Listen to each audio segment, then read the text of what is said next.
Hello there, this is Granison Shines, Chief Marketing Officer here at Direct Business Marketing.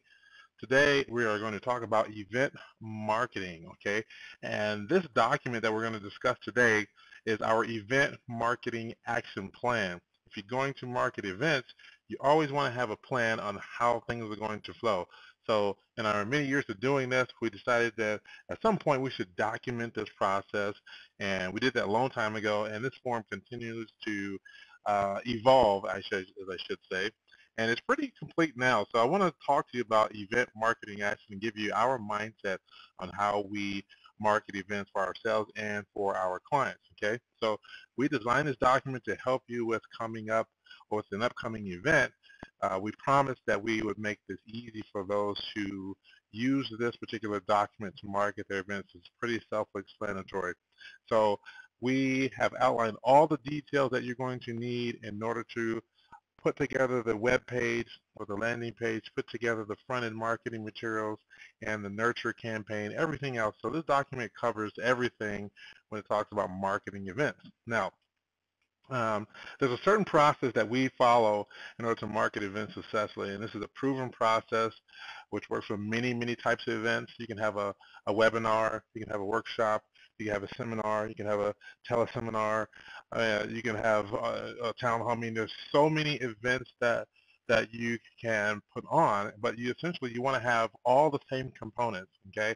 And there are four major reasons why hosting events will work really, really good for you in marketing your products and services. One, it gives access to the spokesperson. People buy from who they know, like, and trust. And there's a certain level of credibility that just comes from being up at the front of the stage. So it gives access to that person who is the subject matter expert. Two, it requires your client type or the person you're targeting to act before a date certain, because now what you want to start doing is programming them to act on things that you say, right? So acting on a call to action before a date certain, which is the event, that's the date certain. Now they're starting to participate, and psychologically you'll be able to take that across your whole entire platform when you're marketing to these folks later on. Okay.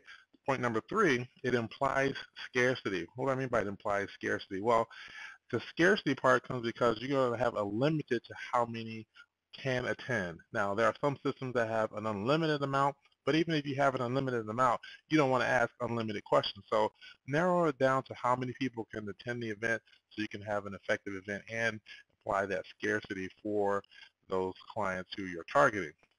Point number four, and final point I want to make on this, is it requires your prospect to make a commitment. This is where the real strong psychological factors of marketing start to play in. You're getting them committed. Come to the event, hear what they have to say, and you're starting to outline some things that they're going to really pay attention to later on, and you'll have this effectively using your marketing. Now, we outlined the flow process. If you know anything about our marketing flow, we always have generate, capture, store, nurture. That's our campaign development piece. How do we generate views? How do we capture the lead, and where we're going to capture the lead? Where do we store the lead? And now how are we going to nurture the lead to the sale, right? So this is a very, very important part of our process. And so if we look at the swim lane diagram that we have here, we've outlined the generate, capture, store, nurture, and look at the color codes. When you have an event, we go through three different phases. There's the, I'll scroll down a little bit more, then I'll go back up. There's the invitation phase right here in the green area. There's the invitation phase where you invite. And then you actually have the event phase where you actually put on the event. And then you have the post-event phase after the event, what you're going to position for selling your products or services. So back up to the top, we have generate, capture, store, and nurture again. Now, when we look at the lead generating items here, that this is the green area. These are all the things that we're going to do that require our prospect to see the marketing piece that we have put out there.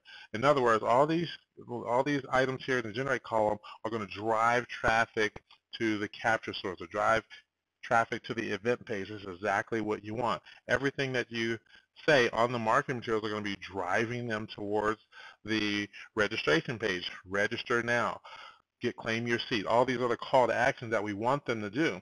from there, we're going to capture that information in some sort of CRM. If you use something like Eventbrite, it kind of has a built-in CRM, not an extensive one, but one that captures the important pieces, the name and the email addresses of the people that sign up, or you can require them to give your address or other fields like that. But most important also, and this is where a lot of people fall off, is the post-event emails or post-event campaign that's attached to it afterwards. And we have a certain process that we like to abide by, and this document that I'm going to cover in the later videos also talks about this particular marketing campaign, the post-event marketing campaign, which is very, very easy to do, but it's highly, highly important, but it's probably the most important piece that a lot of clients leave out. So again, we have the four-step process: generate, capture, store, nurture. When you're marketing events, you have three different phases: invitation phase, event phase, and post-event phase. And here is an example of how the flow chart will look. We like to design flow charts because they give us a visual aspect, and our clients a visual aspect of what we're going to do and how we are going to do it, and even what systems we're going to use. Okay? This is Grandison Shines, Chief Marketing Officer. You can contact me directly at 602-369-8119, or you can email me at grandison@directbusinessmarketing.com. We'll also have some information at the end of this video that you'll be able to see my information to contact me. Thank you. And the next video, we're going to talk about the event information. Okay, thanks.